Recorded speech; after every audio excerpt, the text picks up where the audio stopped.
Hello everyone, I am Dr. N.Senthil Madasamy, Associate Professor Computer Science Engineering. Great pleasure for me to welcome you all for learning this session.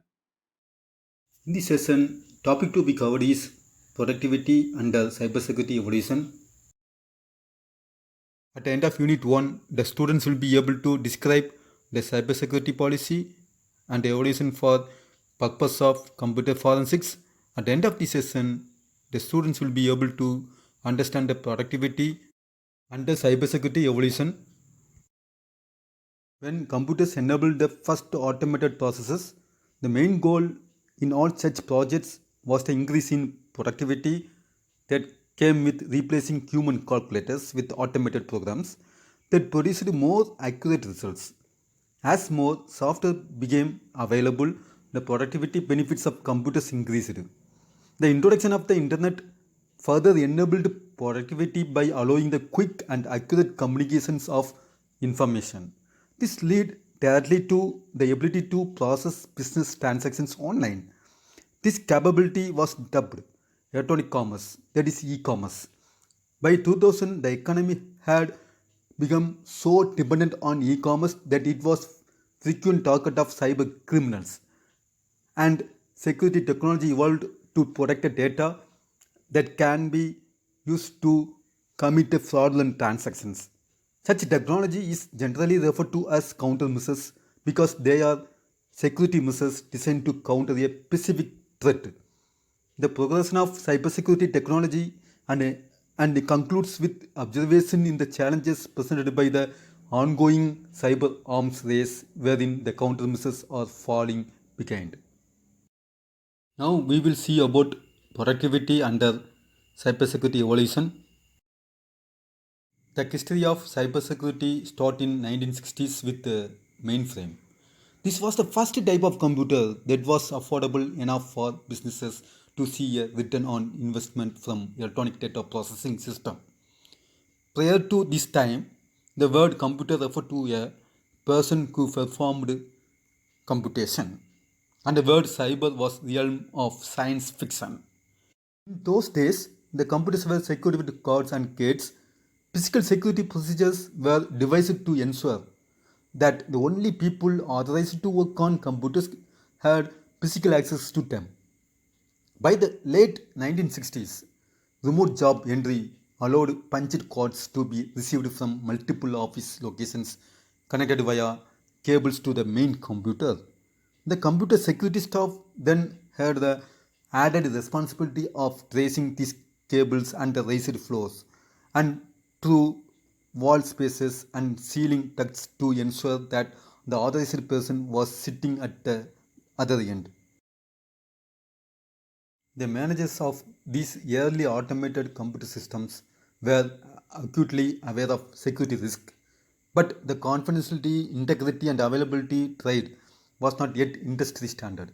In addition, computer crime in the form of financial fraud was common by the early 1970s and made it to mainstream fictional literature and television. Even supposing that the human factor was eliminated from the sphere of the security threats, system malfunctions were known to occur without blame, starting with first actual bug discovered among the vacuum tubes in a computer system. In the 1970s, the punched codes were replaced by electronic input and output via keyboards and terminals.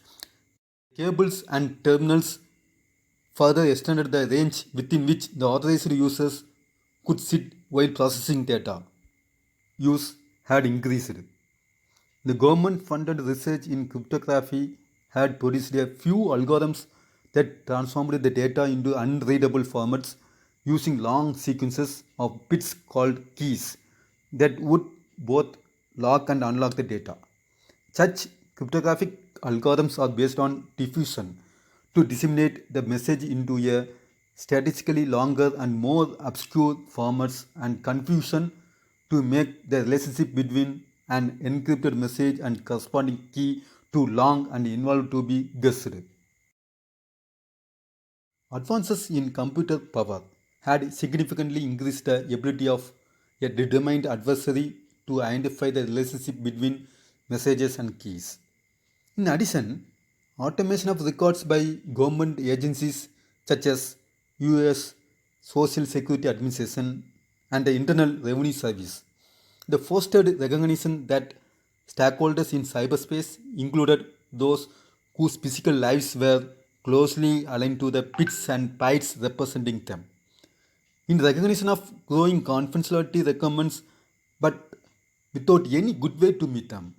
The US National Bureau of Standards, now the National Institute of Standards and Technology (NIST), launched an effort to achieve consensus on national encryption standard.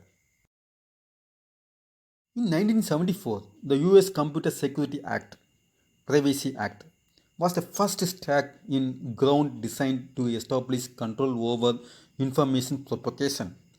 The act covered only government use of computers and only information that today would be called personally identifiable information PII, but it firmly established confidentiality and corresponding efforts to improve encryption technology as mainstream goals for cybersecurity. As technology advanced through the 1970s, the mini computers such as the Tech PDP-11 frequently supplemented mainframes in large companies and were rapidly expanding into smaller companies that could now afford them to automate office tasks such as word processing. Today, these services are available over internet, though their changing model have changed and they are no longer called time sharing but cloud computing.